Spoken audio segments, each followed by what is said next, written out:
প্রিয় শ্রোতা বন্ধুরা, আপনারা শুনছেন হুমায়ুন আহমেদের লেখা হিমু সিরিজের গল্প সে আসে ধীরে। গল্প পাঠে আমি আদর আছি আপনাদের সঙ্গে। ইমরুলের সাজসজ্জা আজ চমৎকার। টকটকে লাল শার্ট, শার্টের 4টা বোতামের মধ্যে একটা বোতাম শুধু আছে, বাকি 3টা মিসিং। মা হাসপাতালে, শার্টের বোতাম লাগানোর কেউ নেই। বোতাম আছে এমন শার্ট তার আছে, কিন্তু ইমরুল এই শার্ট ছাড়া অন্য কোনো শার্ট পরবে না। এমনিতে সে জেদি ছেলে না, সবার কথা শুনে, কিন্তু এই শার্টটির জন্যে তার দুর্বলতা আছে।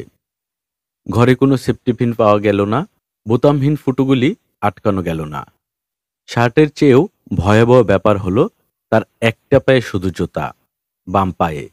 ডান পায়ের জুতা নাকি একটা কুকুর কামড় দিয়ে নিয়ে গেছে। এক পায়ে জুতা পরেই সে বের হবে, খালি পায়ে যাবে না। উদ্ভট পোশাকের ইমরুলকে নিয়ে আমি যথাসময়ে সোনারগাঁও হোটেলে উপস্থিত হলাম, মিসেস আসমা হকের ঘরে। আদবের সঙ্গে কলিং বেল টিপলাম। আদবের সঙ্গে কলিং বেল টেপা হলো ফুস করে একটা টিপ দিয়ে চুপচাপ দাঁড়িয়ে থাকা। মিসেস আসমা হক দরজা খুললেন, চোখ সরু করে কিছুক্ষণ ইমরুলকে দেখলেন। রোবটদের মতো গলায় বললেন, প্লিজ কাম ইন। আমি বললাম, কেমন আছেন আপা? উনি জবাব দিলেন না, ভ্রু কুঁচকে ফেললেন। আমার মুখে আপা ডাকটা মনে হলো তার পছন্দ হলো না। তিনি এখন তাকিয়ে আছেন ইমরুলের দিকে। ইমরুলকে কোলে নিয়ে নামিয়ে দিয়েছি। সে গটগট করে হেঁটে বিছানার কাছে রাখা চেয়ারে উঠে বসল। হাতলে দোহাত রেখে গম্ভীর ভঙ্গিতে পা দোলাতে শুরু করল। সোনারগাঁও হোটেলের সুইটে ঢুকলে যে কোনো সাধারণ মানুষের আক্কেল গুরুম হয়ে যায়। শিশুরা সাধারণ মানুষ না, অসাধারণ মানুষ। সহজে তাদের আক্কেল গুরুম হয় না। মিসেস আসমা হক বললেন, আমি কি জানতে পারি এই ছেলেকে? আমি বললাম, এর নাম ইমরুল। আমি এরকমই ভেবেছিলাম। ওকে নিয়ে এসেছেন কেন? আমি বলেছিলাম না এই ছেলের ব্যাপারে আমার ইন্টারেস্ট না। ওকে কেন দেখাতে এসেছেন? ওকে দেখাতে আসেনি, আমার সঙ্গে বেড়াতে বের হয়েছে। তারপর আপা বলুন, এতদিন পর দেশে এসে আপনার কেমন লাগছে? আমাকে আপা ডাকবেন না। জি আচ্ছা। আমি কি করব বুঝতে পারছি না।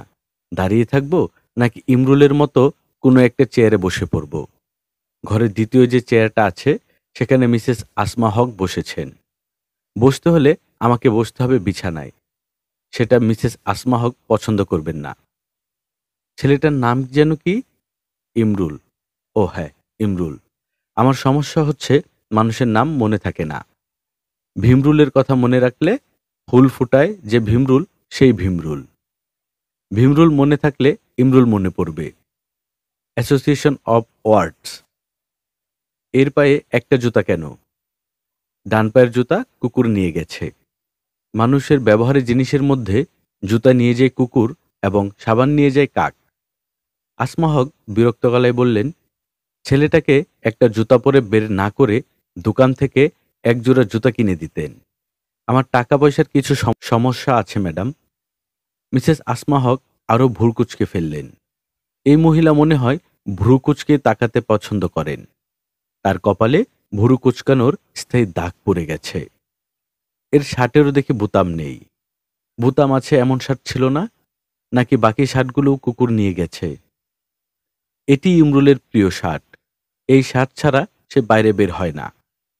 আমার ধারণা আপনি মিথ্যা কথা বলছেন। অদ্ভুত একটা পোশাক পরিয়ে ছেলেটাকে নিয়ে এসেছেন, এক ধরনের শোডাউন। শোডাউন আমার পছন্দ হয় না। আমি বিনীত গলায় বললাম, ম্যাডাম, আমার সমস্যা হচ্ছে আমি যখন সত্যি কথা বলি তখন সবাই ভাবে মিথ্যে কথা বলছি, আবার যখন মিথ্যে বলি তখন সবাই ভাবে সত্যি বলছি। ইমরুলের পোশাকের ব্যাপারে আমি 100 ভাগ সত্যি কথা বলছি। আমার কথা বিশ্বাস করলে সুখী হব ম্যাডাম। আমাকে ম্যাডাম ডাকবেন না। তাহলে ডাকবো কি? নাম ধরে ডাকবেন। আমার নাম আসমা, আসমা ডাকবেন। সর্বনাশ! সর্বনাশ কেন? একজন পিএইচডিকে নাম ধরে ডাকবো? পিএইচডি ওয়ালাদের কি নাম থাকে না? কাউকে নাম ধরে ডাকলে তুমি করে বলতে হয়। আপনার সঙ্গে পথে ঘাটে দেখা হলে আমাকে বলতে হবে, আসমা, তুমি কেমন আছো? সেটা কি ঠিক হবে? আপনি দেখি অকারণে খুবই বকবক করতে পারেন। বকবকানি আমার একদম সহ্য করতে পারি না। ইমরুল ছেলেটা তো খুব চুপচাপ। আপনার বকবকানি স্বভাব পায়নি? ইমরুল খোঁচার অপেক্ষা করছে। খোঁচা খেলেই বিড়বিড় করে কথা শুরু করবে। তখন আপনার মাথা ধরে যাবে। খোঁচার অপেক্ষা করছে মানে কি? কি খোঁচা? কথার খোঁচা। কিছুই বুঝতে পারছি না। প্লিজ, আপনি স্বাভাবিকভাবে কথা বলুন। কথার খোঁচাটা কি? আমি কোনো জবাব দেবার আগেই ইমরুল খিলখিল করে হেসে উঠল। আসমা বিস্মিত হয়ে বলল, এই ছেলেটা হাসছে কেন? আমি বললাম, আপনি ইমরুলকেই জিজ্ঞেস করুন কেন হাসছে। সে কেন হাসছে এটা তো তারই জানার কথা। আসমা ইমরুলের দিকে তাকিয়ে বললেন, এই ছেলে, তুমি হঠাৎ হেসে উঠলে কেন? ইমরুল স্পষ্ট করে বলল, তুমি শুধু হাসির কথা বলো, এই জন্য আমি হাসি। আসমাকে দেখে মনে হলো সে খুবই অবাক হয়েছে। এত সুন্দর করে গুছিয়ে বাচ্চা একটা ছেলে কথা বলবে, এটা হয়তো আসমা ভাবেনি। আমি হাসির কথা বলি? হুম। আমার কোন কথাটা হাসির? সব কথা। আমার সব কথা হাসির? এই বিচ্ছু বলে কি? আমি হাসির কথা বলি? আজ পর্যন্ত কেউ আমাকে এ ধরনের কথা বলেনি। বরং বলেছে আমি নাকি সিরিয়াস টাইপ। আমার মধ্যে কোনো ফানি বোন নেই। আমার সেন্স অফ হিউমার নেই। আমি কিছু বললাম না। লক্ষ্য করলাম মহিলার ভ্রু সরল হয়ে এসেছে। তিনি হঠাৎ আনন্দ পেতে শুরু করেছেন। প্রাণী হিসেবে মানুষ অতি বিচিত্র। সে যখন আনন্দ পেতে শুরু করে তখন সবকিছুতেই আনন্দ পায়। তার সঙ্গে কেউ খারাপ ব্যবহার করলেও আনন্দ পায়। হিমু সাহেব, জি, বোতাম নিয়ে আসুন তো। কি নিয়ে আসব? বোতাম। আমি এই ছেলের শার্টের বোতাম লাগিয়ে দেব। হোটেলে সুই সুতা থাকে, শুধু বোতাম আনলেই হবে। পারবেন না? পারব। আর ভীমরুলের জুতাটা খুলে নিয়ে যান। এই মাপে তার জন্য এক জোড়া জুতা নিয়ে আসবেন। আমি টাকা দিয়ে দেব। পারবেন না? পারব। ভীমরুল কি এতক্ষণ আমার সঙ্গে থাকতে পারবে একা একা? বলেই ভদ্রমহিলা ইমরুলের দিকে তাকালো। ইমরুল গম্ভীর গলায় বলল, আমার নাম ভীমরুল না, আমার নাম ইমরুল। তুমি আমাকে ভীমরুল ডাকবে না। সরি, সরি, আর ভুল হবে না। ইমরুল, তুমি কি একা একা কিছুক্ষণ আমার সঙ্গে থাকতে পারবে? হুম। তোমার কি খিদে পেয়েছে? কিছু খাবে? হুম। দাঁড়াও, তোমার খাবার ব্যবস্থা করছি। তোমার সঙ্গে আমিও খাবো। আমারও খিদে পেয়েছে। আসমা জুতা কেনার টাকা দেবার সময় গলা নামিয়ে বললেন, এই ছেলেকে আমার পছন্দ হয়েছে। আমি একেই নেব। আমি হতাশার নিঃশ্বাস ফেলে বললাম, দেরি হয়ে গেছে। দেরি হয়ে গেছে মানে? আপনি ইমরুলকে বাতিল করে দিয়েছিলেন, এই জন্যে আমি আবার অন্য পার্টির সঙ্গে কথা ফাইনাল করেছি। উট পার্টি। উট পার্টি মানে? উটের জকি হিসেবে যারা বাচ্চা নিয়ে যায়। পার্টি হিসেবে এরা ভালো। Good payment. পেমেন্টে কোনো গন্ডগোল করে না। আপনাকে পুলিশের কাছে হ্যান্ডওভার করে দেওয়া যায়। এটা জানেন? আপনি বিরাট ক্রিমিনাল। তা ঠিক। আমার কাছে ক্ষমতা থাকলে প্রকাশ্য রাজপথে আপনাকে গুলি করে মারতাম। হাসছেন কেন? আমি হাসির কোনো কথা বলছি না। আই মিন ইট। যান, জুতা নিয়ে আসুন। জুতা দেবেন কিনা ভেবে দেখুন। ইমরুলকে তো আর আপনারা রাখতে পারছেন না। খামাকা কিছু টাকা খরচ করবেন। দেখা যাবে আপনার দেয়া জুতা পরে সে উটের পিঠে বসল। জুতা আনতে বলছি, আনুন। বোতাম আনতে আবার যেন ভুলে যাবেন না। নতুন এক জোড়া জুতা, রং টকটকে লাল। শার্টের বোতাম, রং লাল। দুটা বিশাল বেলুন, রং লাল। কিনে হোটেলে ফিরে দেখি বাথটব ভর্তি পানিতে ইমরুল ঝাপাঝাপি করছে। ইমরুলের পাশে রাগত মুখে কপট রাগ, কোমরে হাত দিয়ে আসমা ম্যাডাম দাঁড়িয়ে আছেন। তিনি একাই কথা বলে যাচ্ছেন। ইমরুল দুষ্টু ছেলে, এইসব কি করছো? বাথটবের পানি খাচ্ছ? ইমরুল, তুমি খুবই দুষ্ট ছেলে। দুষ্টু ছেলে আমি পছন্দ করি না। এরকম করলে আর কিন্তু তোমাকে বাথটবে নামাবো না। আমি খুবই রাগ করছি। আমার দিকে তাকিয়ে মিষ্টি করে হাসলে লাভ হবে না। আমি হাসিতে ভোলার মানুষ না। আসমার আসল রাগ তো তুমি দেখোনি। আমাদের স্কুলের অঙ্ক টিচার মিস রীনা দাসকে পর্যন্ত একদিন ধমক দিয়েছিলাম। এমন সমস্যা হয়েছিল, স্কুল থেকে আমাকে এবার টিসি দিয়ে দেয়। টিসি দেয়া কি জানো? টিসি দেয়া মানে বের করে দেয়া। বাথটব থেকে তোমাকে নামিয়ে দেবার মতো। বুঝেছো? যেভাবে মাথা নাড়ছ তাতে মনে হচ্ছে সবই বুঝে ফেলেছ। এত জোরে মাথা নাড়বে না, শেষে মাথা ঘাড় থেকে খুলে পড়ে যাবে। তুমি হয়ে যাবে কন্দকাটা ভূত। তুমি যে এত ভূতের ছবি আঁকো, কন্দকাটা ভূতের ছবি এঁকেছো কখনো? বাথটব থেকে বের হয়ে আমাকে একটা কন্দকাটা ভূতের ছবি এঁকে দেখাবে। শোনো ইমরুল, শুধু ভূত প্রেতের ছবি আঁকলে হবে না, এখন থেকে ল্যান্ডস্কেপ আঁকবে। ল্যান্ডস্কেপ হচ্ছে নদী, গাছপালা, সূর্যাস্ত, এইসব। বুঝতে পেরেছ? বুঝতে পেরেছ বলেই এইভাবে মাথা নাড়ছ কেন? বললাম না, এইভাবে মাথা নাড়লে ঘাড় থেকে মাথা খুলে পড়ে যাবে। পিপি পেয়েছেন নাকি? খবরদার, বাথটবে পিপি করবে না। দাঁড়াও, কমেডে বসাচ্ছি। একসময় গোসল পর্ব সমাধা হলো। ম্যাডাম কিছুক্ষণ আমার সঙ্গে রাগারাগি করলেন, কারণ আমি দামি জুতা কিনিনি। আমার উচিত ছিল এডিডাস বা নাইকির জুতা কেনা। ম্যাডাম তারপর শার্টে বোতাম লাগালেন। এই ফাঁকে হোটেলের প্যাডে ইমরুল দুটা কন্দকাটা ভূত এঁকে ফেলল। একটা ছেলে কন্দকাটা, একটা মেয়ে কন্দকাটা। ইমরুলকে নতুন জুতা পরিয়ে নিয়ে আসবো, তখন একটা ছোট্ট সমস্যা হলো।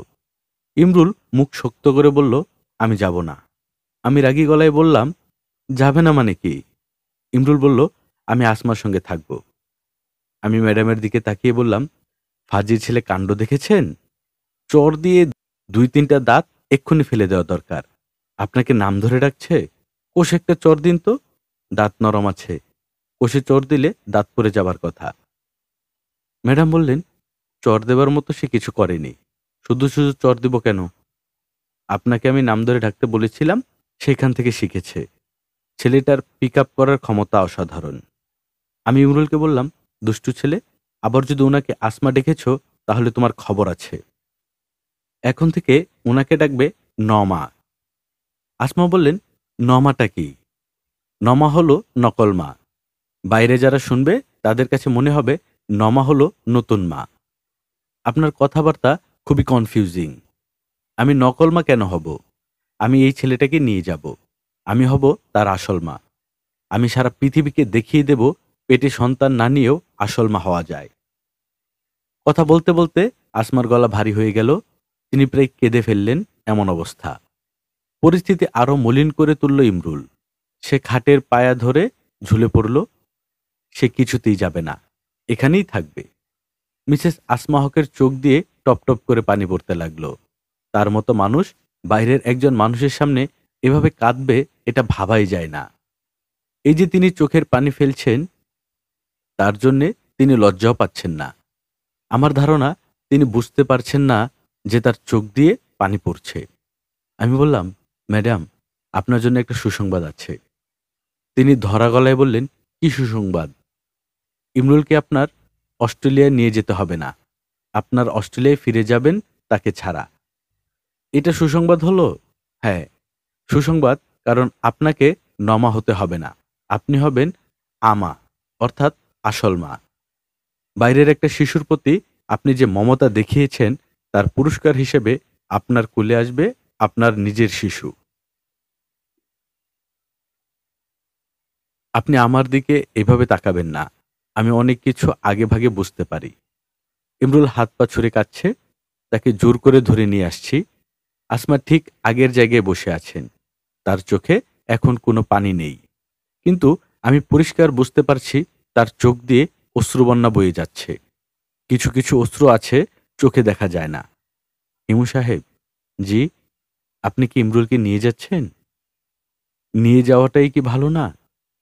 ইমরুলের প্রতি মমতা দেখানোর আর কোনো প্রয়োজন নেই। নিজের জিনিস আসছে। দয়া করে আপনি আমাকে মিথ্যা স্বপ্ন দেখাবেন না। কোনটা হবার কোনটা হবার না তা আমার চেয়ে ভালো কেউ জানে না। ইমরুলকে নিয়ে যেতে চাচ্ছেন, নিয়ে যান। একটা ছোট্ট কাজ কি করতে পারবেন? রাত 10টার দিকে একটা টেলিফোন করতে পারবেন? অবশ্যই পারব। কেন বলুন তো? ইমরুল কান্না থামিয়ে শান্ত হয়েছে কি হয়নি এটা জানার জন্যে। আমি টেলিফোন করে আপনাকে জানাবো। ভুলে যাবেন না কিন্তু। আমি ভুলে যাব না। রাত 10টার দিকে টেলিফোন করার কথা।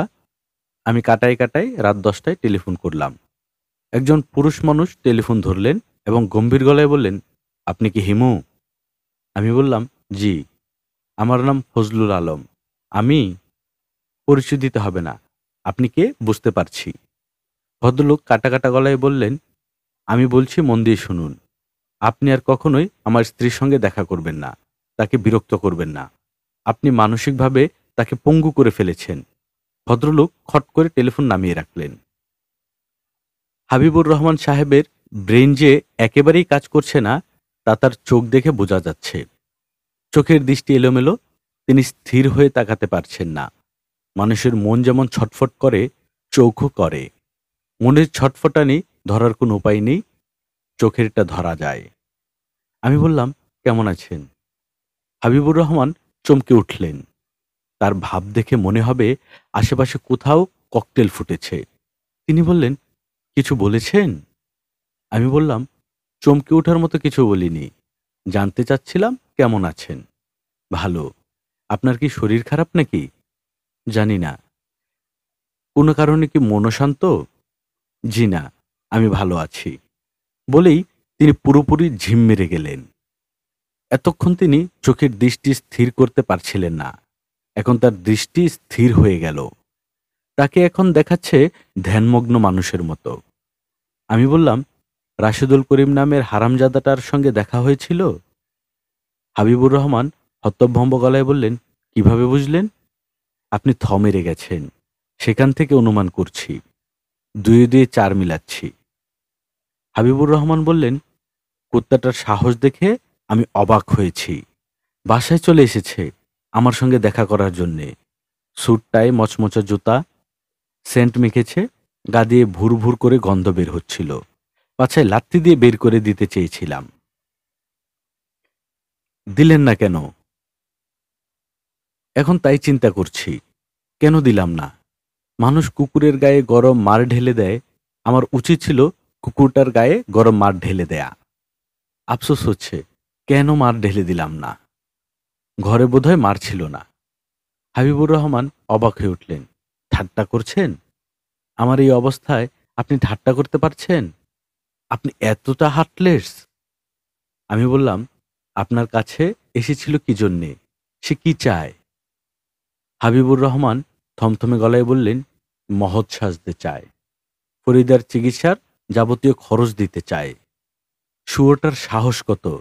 বলে কি, প্রয়োজনে সিঙ্গাপুর, ব্যাংকক নিয়ে যাব। আরে কুত্তা, তোর সিঙ্গাপুর, ব্যাংকককে আমি পেশ্চাব করে দেই। বলেছেন এই কথা? না, বলা উচিত ছিল। যা যা করা উচিত ছিল বা বলা উচিত ছিল, তার কিছুই আমি করিনি। এখন রাগে আমার ইচ্ছা করছে নিজের হাত নিজে কামড়াই। গতকাল রাতে আমি এক ফোঁটা ঘুমাতে পারি নাই। ২টা ফ্রিজিয়াম খেয়েছি, তারপরেও ঘুম আসে নাই। হিমু ভাই, আপনি শুনলে বিশ্বাস করবেন না, আমি উল্টা ওই কুত্তার সঙ্গে হাসি মুখে কথা বলেছি। চা বানিয়েও তো খাইয়েছেন। আপনাকে কে বলল? আমি অনুমান করছি। হ্যাঁ, কুত্তাটাকে চা বানিয়ে খাইয়েছি। কুত্তাটা আমার সামনে বসে চুকচুক করে চা খেয়েছে। শুধু চা, নাকি চানাচুর টানাচুর কিছু ছিল? শুধু চা। চিকিৎসার ব্যাপারে কি বলেছেন? বলেছি, আমি আমার যা সাধ্য করব, কারোর কোনো দান নেব না। এইটুকু বলেছেন? আর কিছু বলেননি? না, এইটুকুই বলেছি। তবে শক্তভাবে বলেছি। আমার বলার মধ্যে কোনো ধানাই পানাই ছিল না। ভালো বলেছি না? অবশ্যই ভালো বলেছেন। তবে এই সঙ্গে আরো দু একটা কথা যুক্ত করে দিলে ভালো হতো। কি কথা? আপনার বলা উচিত ছিল, এই কুত্তা, তুই খবরদার আমার স্ত্রীকে দেখতে যাবি না। আমার স্ত্রী তোর লাইলি না, আর তুই মজনুও না। তোকে যদি হাসপাতালের ত্রিসীমানায় দেখি, তোর ঠ্যাং ভেঙে দেব। টান দিয়ে তোর বাঁকা লেজ সোজা করে দেব। বাকি জীবন সোজা লেজ নিয়ে হাঁটবি। কুকুর সমাজে আর মুখ দেখাতে পারবি না। হাবিবুর রহমান আহত গলায় বললেন, হিমু ভাই, আপনি তো হৃদয়হীন একজন মানুষ। আমার এমন অবস্থায় আপনি আমাকে নিয়ে ঠাট্টা করছেন? ঠাট্টা করছি কেন বলছেন? অবশ্যই ঠাট্টা করছেন। আপনি বলছেন টেনে লেজ সোজা করে দেবেন। সোজা লেজ নিয়ে সে কুকুর সমাজে মুখ দেখাতে পারবে না। এগুলো ঠাট্টার কথা না। আপনি আমার মনের অবস্থা বুঝতে পারছেন না। বুঝতে পারলে রসিকতা করতেন না। মনের অবস্থা কি খুবই খারাপ? আমি 4 পাতা ফ্রিজিয়াম কিনেছি। এক এক পাতা 8টা করে, মোট 32টা ফ্রিজিয়াম। কাল রাতে ভেবেছিলাম সবগুলা খাবো। খেলেন না কেন? ইমরুল আমার সঙ্গে থাকে। সে ভোরবেলা জেগে উঠে দেখবে একটা মরা মানুষকে জড়িয়ে ধরে শুয়ে আছে। প্রচণ্ড ভয় পাবে। এই জন্যে খাইনি। আমি সহজ ভঙ্গিতে বললাম, আজ রাতে যদি এ ধরনের পরিকল্পনা থাকে তাহলে আমি বরং ইমরুলকে নিয়ে যাই। হাবিবুর রহমান জবাব দিলেন না। মানসিক রোগীদের মতো অস্থির চোখে তাকিয়ে রইলেন। আমি বললাম, ইমরুলকে নিয়ে যাব কিনা বলুন। 32টা ট্যাবলেটের ভেতরে 2টা মাত্র খেয়েছেন, আরও 30টা আছে। এই 30টায় কাজ হয়ে যাবার কথা। আপনি আমাকে ঘুমের ওষুধ খেতে বলছেন? হুম। কেন বলছেন? যাতে আমার মৃত্যুর পর ওই কুত্তাটা ফরিদাকে বিয়ে করে সুখে সংসার করতে পারে? সেই সম্ভাবনা যে একেবারেই নেই তা না। আপনার তো আপনার স্ত্রীর জন্যে কোনো প্রেম নেই, ওই ভদ্রলোকের আছে। সবাই চায় প্রেমের জয় হোক। আমার স্ত্রীর প্রতি আমার কোনো প্রেম নেই? না। কি করে বুঝলেন? আমার কপালে লেখা আছে? কপালে লেখা থাকে না। প্রেম আছে কি নেই তা লেখা থাকে চোখে। আপনার 2টা চোখেই লেখা প্রেম নেই। আপনি কি চোখের ডাক্তার? চোখের ডাক্তার চোখের লেখা পড়তে পারে না। হাবিবুর রহমান ক্ষিপ্ত গলায় বললেন, আপনি মহা তালেবর। আপনি চোখের লেখা পড়তে শিখে গেছেন। তা শিখেছি। অবশ্য চোখের লেখা যে পড়তে পারে না তার পক্ষেও বলা সম্ভব যে আপনার মধ্যে আপনার স্ত্রীর প্রতি কোনো প্রেম নেই। তাই? জি। প্রেম থাকলে আপনার একমাত্র চিন্তা থাকত আপনার স্ত্রী জীবন রক্ষা করা। তার চিকিৎসার টাকা কে দিল সেটা হতো তুচ্ছ ব্যাপার। রশিদ সাহেবের টাকা নিতে আপনার অহংকারে বাজছে। প্রেমিকের কোনো অহংকার থাকে না। যথেষ্ট বকবক করেছেন, দয়া করে মুখ বন্ধ করুন। জি আচ্ছা, মুখ বন্ধ করলাম। আমার সামনে বসে থাকবেন না। এই মুহূর্তে বের হয়ে যান। যাচ্ছি। Go to hell. মৃত্যুর পর চেষ্টা করে দেখব হেলে যেতে পারি কিনা। আপাতত গুলিস্তানের দিকে যাই। ভালো কথা, ইমরুলকে সঙ্গে করে নিয়ে যাই।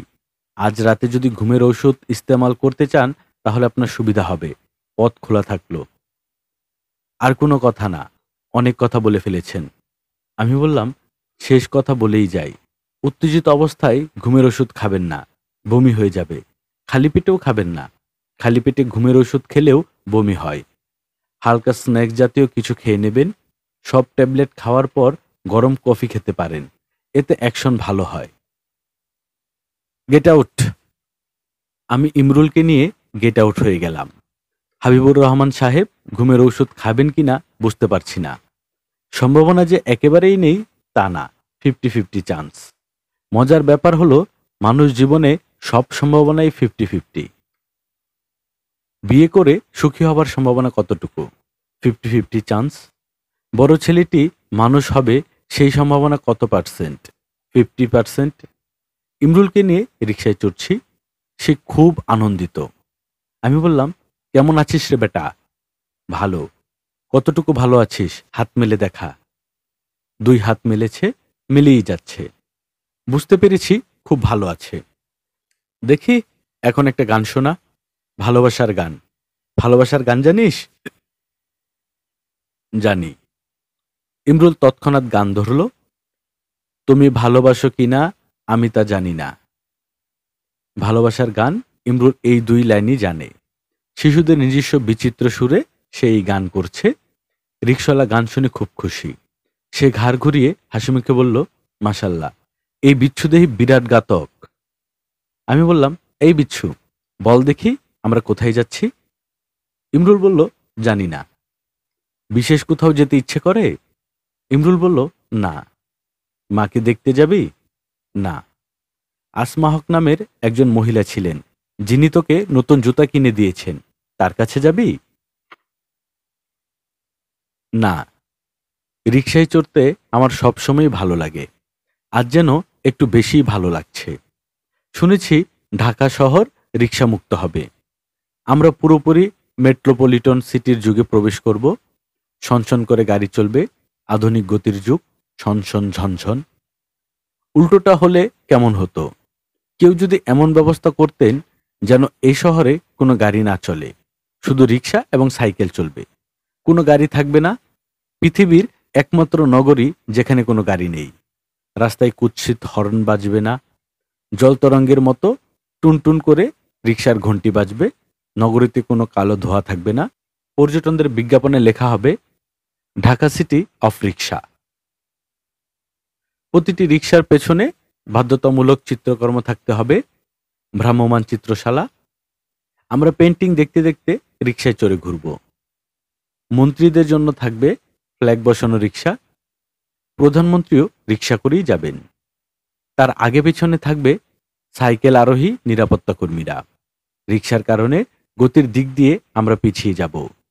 সব দিক দিয়েই তো পিছিয়ে পড়েছি, গতির দিক দিয়ে পিছিয়ে পড়লে ক্ষতি কি? ইমরুল বলল, পিপি করব। আমাদের রিক্সা রাস্তার মাঝামাঝিতে, যানজট খেয়ে গেছে, জট খুলবে এমন সম্ভাবনা নেই। বাধ্য হয়েই ইমরুলকে রিক্সার পাটাতনে দাঁড় করিয়ে প্যান্টের জিপার খুলে দিলাম। সে মহানন্দে তার কর্ম করছে, আশেপাশে সবাই মজা পাচ্ছে, কৌতূহলী হয়ে দেখছে। একজন আবার গাড়ির কাজ নামিয়ে ফট করে ক্যামেরা দিয়ে ছবি তুলল। ছবিটা ভালো হবার কথা, সুন্দর কম্পোজিশন। ইমরুল বলল, আমি ছান্তা খাবো। ছান্তা হলো ফান্টা। সে বাংলা ভাষার প্রতিটি শব্দ স্পষ্ট করে বলতে পারে, তারপরও কিছু কিছু অদ্ভুত শব্দ সে তার ঝুলিতে রেখে দিয়েছে। ফান্টাকে বলবে ছান্তা, গাড়িকে বলবে রিরি। শিশুদের মধ্যে এই ব্যাপারটা আছে, প্রথম শৈশবের কিছু শব্দ সে অনেক দিন ধরে রাখে। একদিন হঠাৎ সে এই শব্দগুলি ছেড়ে দেয়, আর কোনোদিনও ভুলে উচ্চারণ করবে না। যে বিশেষ দিনে এই ঘটনাটি ঘটে, সে বিশেষ দিনেই তার শৈশবের সমাপ্তি। ইমরুলকে ছান্তা খাইয়ে আমি মাজেদা খালাকে টেলিফোন করলাম। তিনি টেলিফোনে আর্তনাদের মতো শব্দ করলেন, তুই কোথায়? আমি চমকে উঠে বললাম, আবার কি হয়েছে? তুই ডুব মেরে কোথায় ছিলি? আমি কম করে হলেও 10,000 বার তোর খোঁজে লোক পাঠিয়েছি। গুরুতর কিছু কি ঘটেছে খালা? খালু সাহেবের যে জবান খুলেছে, উনি কথা বলা শুরু করেছেন? ও যেমন ছিল তেমন আছে, তোকে খুঁজছে অন্য কারণে। আসমার মাথা খারাপের মতো হয়ে গেছে। কেন?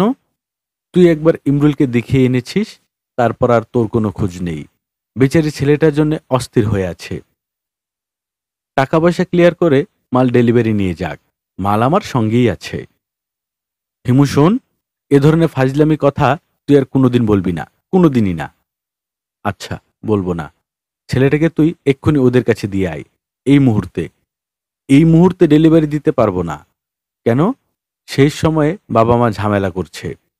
জানি এরকম কিছু হবে, শেষ মুহূর্তে দরদ উতলে উঠবে। এই মুহূর্তে ডেলিভারি দিতে পারছি না, কারণ মিসেস আসমা হকের স্বামী আমাকে বলেছেন তার স্ত্রীর ত্রিসীমানায় যেন আমি না থাকি। তার সঙ্গে ফয়সালা না হওয়া পর্যন্ত মাল ডেলিভারি হবে না। বলিস কি, আসমার স্বামী বিগড়ে গেল কেন? আসমা তো আমাকে কিছু বলেনি। এখন আমি কি করব বলো? আসমা ইমরুলকে দেখতে চাচ্ছে। তুই আসমার কাছে ওকে দিয়ে কেটে পড়। ঠিক আছে, তাই করছি। তুমি খালু সাহেবের ব্যাপারে কি করলে? ভিসা নিয়ে কি যেন ঝামেলা হচ্ছে। ভিসা পেলেই চলে যাবে। জবান এখনো বন্ধ? হ্যাঁ। মহিলা পীরের চিকিৎসাটা করাবে না? মহিলা পীরের কোন চিকিৎসা? বলেছিলাম না তোমাকে, প্রচণ্ড আধ্যাত্মিক ক্ষমতা সঞ্চয় করা পীরনি। সবাই যাকে মামা ডাকে, উনার পায়ে পড়লেই ভুলে যা, তোর খালু যাবে মামা ডাকতে।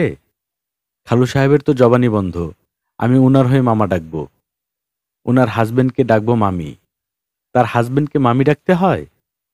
মহিলাকে যখন মামা ডাকতে হয়, পুরুষকে মামি ডাকতেই হবে, সেটাই তো স্বাভাবিক। খামাকা বকবক করবি না, সকালবেলা বকবকনি শুনতে ভালো লাগছে না। টেলিফোন রেখে দেব? না, রেখে দিবি না, কানে ঝুলিয়ে বসে থাক, গাধা কোথাকার। টেলিফোন রেখে এক্ষুনি ওই ছেলেকে আসমার কাছে পৌঁছে দিয়ে আমার এইখানে আয়। আচ্ছা, আসবো। আমার বাড়িতে এখন নতুন নিয়ম, বাসায় ঢুকে কোনো কথা বলতে পারবি না, ফিসফিস করেও না। কেন? তোর খালু কথা বলতে পারে না তো, এই জন্যে কাউকে কথা বলতে শুনলে রেগে যায়, ভয়ঙ্কর রাগে। এই জন্যেই বাড়িতে কথা বলা বন্ধ। ভালো যন্ত্রণা তো, মহা যন্ত্রণা। এই যে তোর সঙ্গে কথা বলছি, কর্ডলেস নিয়ে বারান্দায় চলে এসেছি। কথাও বলছি ফিসফিস করে। বুঝলি হিমু, মাসখানিক এই অবস্থা চললে দেখবি আমিও কথা বলা ভুলে গেছি। ইশারা ইঙ্গিতে কাজ করছি। খুবই খারাপ অবস্থায় আছি রে হিমু। এই বিষয় নিয়ে তুমি চিন্তা করবে না। আমি ভুজুং ভাজুং দিয়ে খালু সাহেবকে চিকিৎসা করিয়ে আনবো। মামা চিকিৎসা। তুই কখন আসবি? 2-1 দিনের মধ্যে চলে আসবো। 2-1 দিন না, এক্ষুনি আয়। দেখি, কোনো দেখা দেখি না। লাফ দিয়ে কোনো বেবি ট্যাক্সিতে উঠে পড়। আমি খালার কথা মতোই কাজ করলাম। ইমরুলকে মিসেস আসমা হকের দরবারে পৌঁছে দিয়ে লাফ দিয়ে বেবি ট্যাক্সিতে উঠে পড়লাম। তবে আমার গন্তব্য খালু সাহেবের বাড়ি না, হাসপাতাল। ফরিদা কি করছে না করছে এই খোঁজ নেয়া। হাসপাতালে কি ড্রামা হচ্ছে কে জানে। থানা এবং হাসপাতালে মানব জীবনের সবচেয়ে বড় ড্রামাগুলি হয়। দর্শক হিসেবে অসাধারণ নাটক দেখতে হলে এই 2 জায়গায় হঠাৎ হঠাৎ উপস্থিত হতে হয়। চমৎকার কিছু দৃশ্য হলো মনে মনে হাততালি দিয়ে ফিরে চলে আসা, আবার নাটক দেখতে ইচ্ছে করলে আবার চলে যাওয়া। আমার মহান বাবা তার মহাপুরুষ বানানোর শিক্ষা প্রণালীতে পরিষ্কার করে লিখেছেন, মৃত্যু পথযাত্রী কখনো দেখিয়াছ? কখনো কি তাহার শয্যাপার্শ্বে রাত্রিযাপন করিয়াছ? কখনো কি দেখেছ কি রূপে ছটফট করিতে করিতে জীবনের ইতি হয়? জীবনের প্রতি মানুষের কি বিপুল তৃষ্ণা! আর কিছুই চাই না, শুধু বাঁচিবার জন্যেই বাঁচিতে চাই। বাবা হিমালয়, তুমি অবশ্যই তোমার জীবনের কিছু সময় মৃত্যু পথযাত্রীদের জন্যে আলাদা করিয়া রাখিবে। তাহাদের শয্যাপার্শ্বে রাত্রিযাপন করিবে। যে হাহাকার নিয়া তাহারা যাত্রা করিতেছে, সেই হাহাকার অনুভব করিবার চেষ্টা করিবে। বাবা সামান্য ভুল করেছেন। তিনি ভুলে গেছেন সব মানুষই মৃত্যু পথযাত্রী। যে শিশুটি হেসে খেলে ছুটে বেড়াচ্ছে, সেও মৃত্যু পথযাত্রী। তার চোখের দিকে তাকালেও জীবনের প্রতি মানুষের বিপুল তৃষ্ণার খবর পাওয়া যায়। এই খবর জানার জন্যে হাসপাতালে বসে থাকার প্রয়োজন নেই। ফরিদার বিছানার পাশে সোনালি চশমা পরা যে যুবকটি বসে আছে, তার নামই বোধহয় রাশেদুল করিম। সাদা ফুল প্যান্টের সঙ্গে আকাশে নীল রঙের হাওয়াই শার্ট পরেছে বলেই পোশাকটা ইউনিফর্মের মতো লাগছে। মনে হচ্ছে ক্যাডেট কলেজের ছাত্র। শুধু চেহারা দেখে প্রেমে পড়ার বিধান থাকলে সব মেয়েই এই ছেলের প্রেমে পড়ত। তারা দুজন মনে হয় মজার কোনো কথা বলছিল। দুজনের মুখে হাসি হাসি। আমাকে দেখে রাশেদুল করিমের মুখে হাসি বন্ধ হয়ে গেল। ফরিদা কিন্তু হাসতেই থাকলো। মেয়েদের এই ব্যাপারটা আছে, কোনো রসিকতা তাদের মনে ধরে গেলে তারা অনেকক্ষণ ধরে হাসে।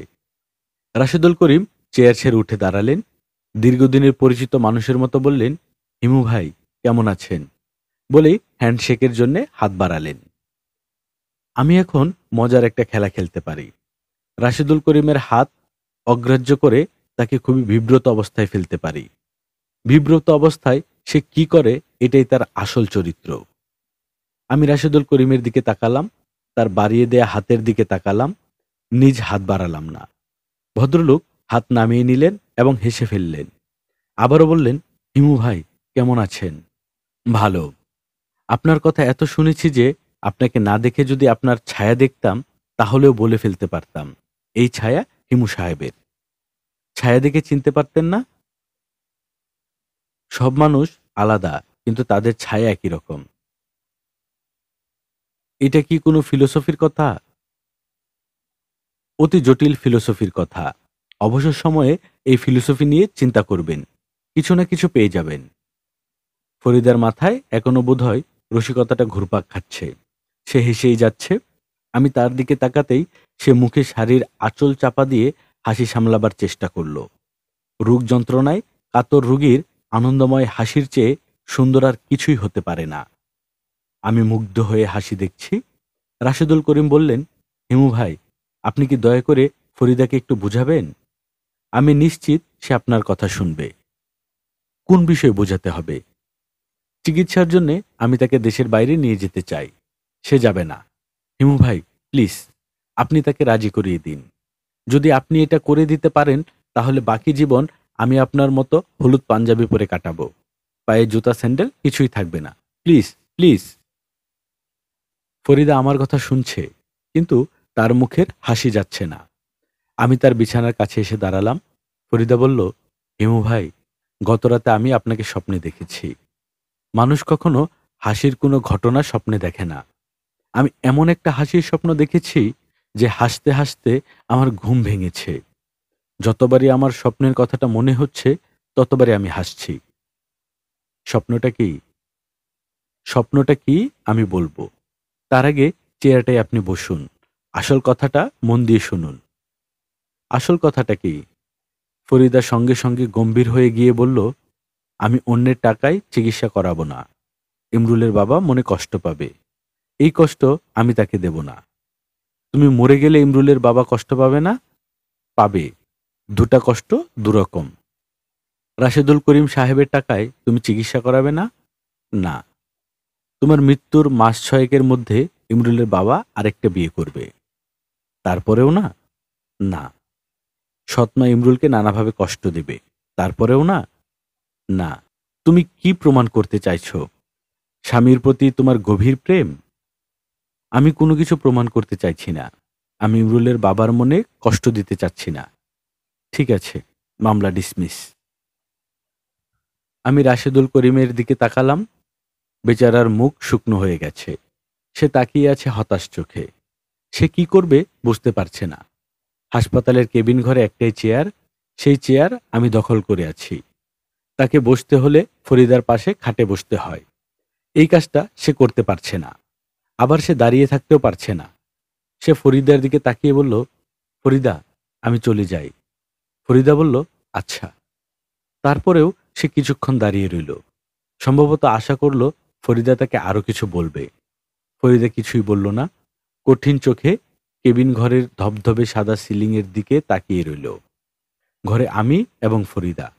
রাশেদুল করিম চলে গিয়েছে। ফরিদার মুখে আগের কাঠিন্য নেই। কিছুক্ষণ আগে নার্স এসে একগাদা ওষুধ খাইয়ে গেছে। নার্সের সঙ্গে সে হেসে হেসে কথা বলেছে। সে হাসির রেশ এখনো ঠোঁটের কোণায় ধরা আছে। হিমু ভাই, বলো, আপনি একটু আগে জিজ্ঞেস করেছিলেন স্বামীর প্রতি ভালোবাসা দেখাতে চাই বলেই কি বিদেশ যেতে চাচ্ছি না? আমি এখন প্রশ্নটার জবাব দেব। জবাব শুনে আপনি চমকে যাবেন। জবাবটা কি? ফরিদা বলল, ওর প্রতি আমার কোনো ভালোবাসা নেই, কখনো ছিল না। আপনি আমার কথা শুনে খুবই চমকে গেছেন, তাই না হিমু ভাই? আমি সহজে চমকাই না। তারপরও আপনি চমকে গেছেন। আমি আপনার মুখ দেখে বুঝতে পারছি। হিমু ভাই, শুনুন, যাকে একটু আগে আপনি দেখেছেন, কিশোরী বয়সে তার প্রেমে পড়েছিলাম। মেয়েরা যে কত আবেগ নিয়ে ভালোবাসতে পারে তা আপনারা পুরুষরা কখনো বুঝতে পারবেন না। পুরুষরা ভালোবাসতে পারে না? না। আর পারলেও তার মাত্রা অনেক নিচে। পুরুষের হচ্ছে ভালোবাসা ভালোবাসা খেলা। মেয়েদের ব্যাপার অন্যরকম। তাদের কাছে ভালোবাসার সঙ্গে খেলার সম্পর্ক নেই। একটা মেয়ে যখন ভালোবাসে, তখন সেই ভালোবাসার সঙ্গে অনেক স্বপ্ন যুক্ত হয়ে যায়। সংসারের স্বপ্ন, সংসারের সঙ্গে শিশুর স্বপ্ন। একটা পুরুষ যখন প্রেমে পড়ে, তখন সে শুধু তার প্রেমিকাকেই দেখে। প্রেমিকার সঙ্গে সঙ্গে নতুন একটি শিশুর স্বপ্ন দেখে না। তুমি নিজে এইসব ভেবে ভেবে বের করেছ। জি, আমার তো শুধু শুয়ে থাকা, হাসপাতালে বিছানায় দিনের পর দিন, রাতের পর রাত শুয়ে শুয়ে আমি শুধু ভাবি। ভেবে ভেবে অনেক কিছু বের করে ফেলেছি। ভালো তো, অনেক জ্ঞান পেয়ে গেলে। জ্ঞান পেয়ে কি হবে? আমি তো মরেই যাচ্ছি। আইনস্টাইনও অনেক জ্ঞান পেয়েছিলেন। তিনিও কিন্তু তার জ্ঞান নিয়ে মরে গেছেন। হিমু ভাই, প্লিজ, আপনার সঙ্গে তর্ক করতে চাচ্ছি না। একসময় আমি তর্ক করতে খুব ভালোবাসতাম। এখন তর্ক করতে ভালো লাগে না। কেউ তর্ক করতে এলে আগেভাগে হার মেনে নেই। শুরুতেই বলে দেই, তাল গাছ আমার না, তাল গাছ তোমার। এখন তর্ক বন্ধ করো। তোমার সঙ্গে হাসপাতালে নিশ্চয়ই কেউ তর্ক করতে আসে না? আসবে না কেন? আসে। আপনিও তো কিছুক্ষণ তর্ক করেছেন, করেননি? আমার বেলায় তুমি কিন্তু বলনি যে তাল গাছ আপনার। প্লিজ হিমু ভাই, চুপ করুন। চুপ করলাম। আমি কি চলে যাব? না, আপনি চলে যাবেন না। আমার ব্যাপারটা আমি আপনাকে বলবো। আমি তো মরেই যাচ্ছি। মরার আগে গোপন কথাটা কাউকে না কাউকে বলতে ইচ্ছে করছে। লাভ কি? জানি না লাভ কি। আমার বলতে ইচ্ছে করছে, আমি বলবো। বেশ, বলো। ফরিদা হাঁপাতে হাঁপাতে বলল, আমার দম ফুরিয়ে গেছে। আমি একটু দম নিয়ে নিই। আমি চোখ বন্ধ করে কিছুক্ষণ শুয়ে থাকব। আপনি কিন্তু চলে যাবেন না। আমি চলে যাব না। ফরিদা চোখ বন্ধ করল এবং প্রায় সঙ্গে সঙ্গেই ঘুমিয়ে পড়ল। আমি বসে আছি তার পাশে। তাকিয়ে আছি একটু ঘুমন্ত মেয়ের দিকে। দেখেই মনে হচ্ছে ফরিদা শান্তিতে ঘুমোচ্ছে। জীবনানন্দ দাশের লাশকাটা ঘরের ঘুম। এই ঘুম চেয়েছিল বুঝি। রক্ত ফেনা মাখা মুখে মকরের ইঁদুরের মতো ঘাড় গুজি। আদার গুজির বুকে ঘুমায় এবার, কোনোদিন জাগিবে না আর। ফরিদা টানা 2 ঘন্টা ঘুমোলো। সময়টা আন্দাজ করে বলছি। আমার হাতে ঘড়ি নেই, হাসপাতালের এই কেবিনেও ঘড়ি নেই। 2 ঘন্টা আমি চুপচাপ বসে রইলাম। ঘুমের মধ্যে মানুষ নাড়াচাড়া করে, এপাশ ওপাশ করে। চোখের পাতা কখনো দ্রুত কাঁপে, কখনো অল্প কাঁপে। ফরিদার বেলায় সেরকম কিছুই হলো না। তার নিঃশ্বাসের শব্দ হলো না, চোখের পাতাও কাঁপল না। এক সময় জেগে উঠে বিড়বিড় করে বলল, পানি খাবো। আমি পানি খাওয়ালাম। তার দিকে তাকিয়ে নরম গলায় বললাম, ঘুম ভালো হয়েছে? ফরিদা বলল, হ্যাঁ। ঘুমের মধ্যে কোনো স্বপ্ন দেখেছ? না। আমি কতক্ষণ ঘুমিয়েছি? 2 ঘন্টার মতো। ছি ছি, আপনি 2 ঘন্টা বসেছিলেন? আমার খুবই লজ্জা লাগছে। চলে গেলেন না কেন? তুমি বসে থাকতে বলেছ। Thank you. আমি যে এতক্ষণ ঘুমিয়েছি নিজেই বুঝতে পারিনি। আমার কাছে মনে হচ্ছিল চোখ বন্ধ করেই জেগে উঠেছি। মৃত্যুর কাছাকাছি চলে এলে সময়ের হিসেবে গন্ডগোল লেগে যায়। আমার বোধহয়। ফরিদা কথা শেষ না করে হাসল। আমি বললাম, তুমি আমাকে কিছু গোপন কথা বলার জন্য বসিয়ে রেখেছিলে। আমার ধারণা কথাগুলি তুমি এখন বলতে চাও না। আপনার ধারণা ঠিকই আছে। আমি কি এখন চলে যাব? হ্যাঁ, চলে যান। অনেকক্ষণ তোমার সঙ্গে ছিলাম। তুমি কিন্তু একবারও জানতে চাওনি ইমরুল কেমন আছে। ফরিদা কিছুক্ষণ চুপ করে থেকে বলল, ইমরুল কেমন আছে? আমি বললাম, ভালো। ফরিদা বলল, আপনার সঙ্গে আমার আর মনে হয় দেখা হবে না। আমি বললাম, আমারও মনে হয় দেখা হবে না। ফরিদা বলল, আপনাকে নিয়ে আমি খুবই হাসির একটা স্বপ্ন দেখেছিলাম। স্বপ্নের কথা এখন আর আপনাকে বলতে ইচ্ছে করছে না। তবে আমি একটা কাজ করব, লিখে ফেলব। তারপর লেখাটা আপনাকে পাঠাবো। হিমু ভাই, আমার কেন জানি মনে হচ্ছে আমি চেষ্টা করলে গল্প উপন্যাস লিখতে পারবো। বিছানায় শুয়ে মজার মজার সব গল্প আমার মাথায় আসে। লিখে ফেললেই পারো। লজ্জা লাগে বলে লিখতে পারি না। লজ্জা লাগে কেন? বুঝতে পারছি না কেন। আচ্ছা ঠিক আছে, লজ্জা লাগুক বা না লাগুক, আমি একটা গল্প লিখে ফেলবো।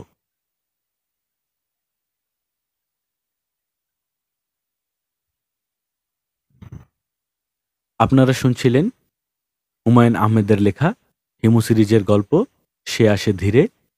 আজ 3য় পর্ব। গল্প পাঠে আমি আদর আছি আপনাদের সঙ্গে। আমাদের গল্প পাঠ কেমন লাগছে কমেন্ট করে জানাবেন। ভালো লাগলে বন্ধুদের সঙ্গে শেয়ার করবেন। আপনি যদি আমাদের চ্যানেলে নতুন হয়ে থাকেন তাহলে অবশ্যই চ্যানেলটি সাবস্ক্রাইব করে দিবেন। আজকের মতো এখানেই বিদায় নিচ্ছি। সবাই ভালো থাকবেন, সুস্থ থাকবেন, সুন্দর থাকবেন। আল্লাহ হাফেজ।